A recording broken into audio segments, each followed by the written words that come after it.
Hello everyone. This is going to be a quick little video. I said I was going to do this last night in my Superman and Lois pilot review. I got tired, I fell asleep, only human, so thought I'd do this review. I think, and I'm almost certain this view, if I'm, of even the few views I'm getting, this will not probably be a big one. But I just want to talk about this show, and this show is, well, it's actually from our friends over in Canada. It's a show that ended its first season here in the U.S. last night, and it's a show that I want to talk about for a particular reason, which I'll get to, and that show is Nurses. This show's on NBC. It focuses on a group of young nurses, and some of their superiors working at a hospital, I believe in Toronto, and the various sort of things they get into while taking care of patients and dealing with struggles in their own life. So, not much to say about it, but it's one thing I will say about it is that I've gotten kind of burnt out on medical shows over the years, and I think and they're everywhere. The Good Doctor, which is also kind of like a defensive depiction of, like an unoffensive rather depiction of autism, to me, I think it's kind of lame show, and it just uses that as a prop to go through all the cliches of both, the feel-good kind of autistic movie and the cliched, poorly done doctor show. New Amsterdam, that's it. Grey's Anatomy is still on. It's been on for, I think that The Soup made a really good joke about it on the reboot season. One of the better jokes, which I like that new run. I still love Joel McHale, but Jada Cutterpree is good. But where they said on the season premiere of the 215th season or something of Grey's Anatomy, and it's true. But it's because I feel like a lot of shows, the U.S. especially, I guess that's what the distinction is, kind of been trafficking in the kind of cliches that you think funny sort of medical show pseudo parodies like Scrubs, like I don't know, Prude. Absolutely, I think that any content in a movie is justified as long as you give it a good justification.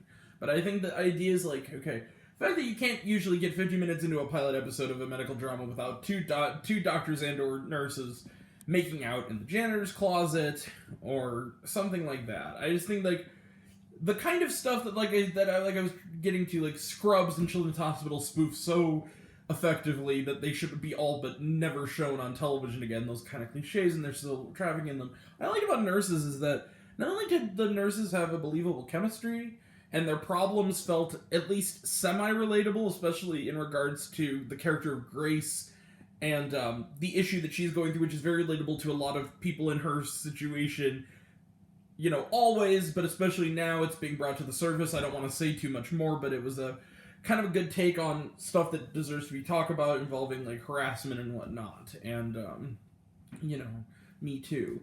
And then there are other things the one nurse who's kind of struggling with the drugs, and one who's struggling with her identity, and you have all these characters who are really struggling with fitting in, and they have things in the first couple episodes that you think are going to be cliched, and they drop them so quickly, and then they just kind of go on to something better, which I've also liked. I'll be honest with you, this was a show that the first couple episodes, it takes a couple of episodes. The first couple episodes were kind of not bad, but they just kind of felt like, oh, here we go again. Barring the aforementioned janitor's closet. Everything else was like, oh, okay, here we go again. This nurse has a beef with this nurse, all this stuff. By the third episode, it really kind of hits its stride, and it kind of carries over. This isn't a perfect show, but it's a very good show, and I think that it's a show that I think deserves more credit. NBC is kind of just sort of burying it in a sea of placeholder filler shows because of COVID. They acquired it. It's, like I said, it's a Canadian drama, and they're kind of all but burying it deep in the 9 o'clock time slot after, on Tuesday nights on NBC. I don't think it deserves to. I don't know if the show's getting a second season, and I don't know if NBC is going to air it here in the U.S., but I like a second season. I like these characters. I especially, one of the standouts was, and I mentioned this earlier, is the character of Grace. This actress, I've praised her work on Riverdale. She plays Polly Cooper on there. She was in, however, one of the worst movies I've seen in recent years. Last year, which was Two Hearts, which I, in my original Instagram worst of list, I said was, because you guys aren't seeing this because I can't put it up, I said the movie should have been called Heartless, because the movie was so just sort of asinine and just so soapy and just so kind of disingenuous that it became kind of mean-spirited in the same way something like Collateral Beauty was, where they're doing, it's bad, it's already not great to start with, and then it just keeps piling on and gets worse and worse and worse until by the end you completely lose all credibility.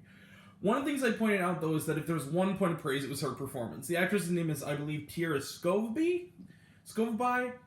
She is, she's good in this. She's really good in this. And in fact, nobody could have really done anything with the Two Heart script, but I said that she was the only one kind of moderately giving a good performance and really trying. And in here, she's not only trying, she actually has some better material, and she's really good. I really liked her in this. I liked her character. I thought that she had the right mixture of strength and vulnerability you need for this kind of, for someone in the medical profession. Now, one thing this show's been getting a lot of backlash for, and I understand the reason, especially right now, in the climate we have involving COVID-19, and I just want to clarify, all people who work, who are essential workers, I love you all. I think what you're doing is an amazing, everything you're doing, the risk you're taking for all of us is amazing. You guys are freaking superheroes, and I want to clarify that.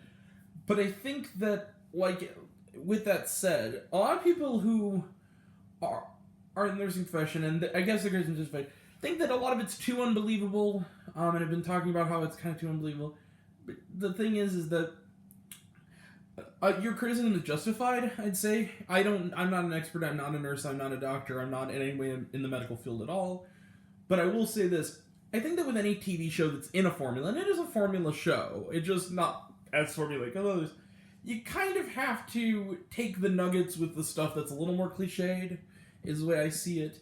I'm not pretending to be an expert, so this is not to kind of degrade anybody for their opinion, but it's just kind of like, you know, all medical shows, the plots are kind of silly, dating all the way back to ER. You kind of have to, you know, one of the most famous ones ended where the whole thing was the dream of a boy with autism in a snow globe. Like, you kind of got to take the good with the bad, and I know that can be hard to do when it's your life, and I totally get that. But, I'm just looking at it from a viewer who doesn't know anything about the medical profession, who's not a doctor, and I just liked it as a show.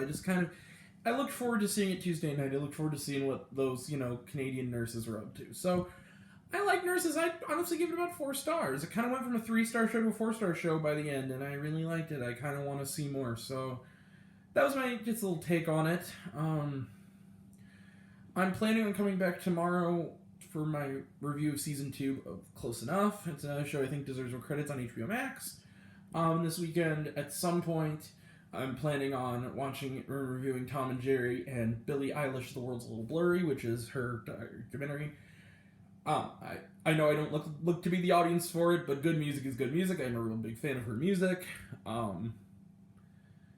You know, I mentioned it, a lot of you won't see this in my SNL review, that I think that when it comes to the young rising artist, her, Olivia Rodrigo, and then, like, you know, Taylor Swift and Dua Lipa are kind of the queens of this. They just make good music. Regardless of their direct audience, they're finding other audiences because they're just that talented. But yeah, so I'm going to be doing that. I'm going to be watching those, reviewing them. But I also am going to have a surprisingly busy weekend, so I'm going to also try to get to Punky Brewster Season 1. If it's not this weekend, it'll be early next week. I also was thinking about reviewing the pilot for the new show Debris, which is airing on NBC. It looked kind of interesting. I was going to watch the first one and see what I thought. And what have you, and then next weekend I'm going to be doing my super extra deep dive, probably multi-video part, super spoilery, so you should know that going in, look at WandaVision. I love it. I think it's brilliant, and I can't wait to talk about it. So, and I will be fanboying a lot in that review. So, that's going to be next time, all next time, and until next time, I'm Grant the Movie and TV Guy. I see it all. I share it with you. Nurses is underrated. Go watch it. It's streaming on Peacock and Hulu. It's really good. All right. Take care. Thank you all.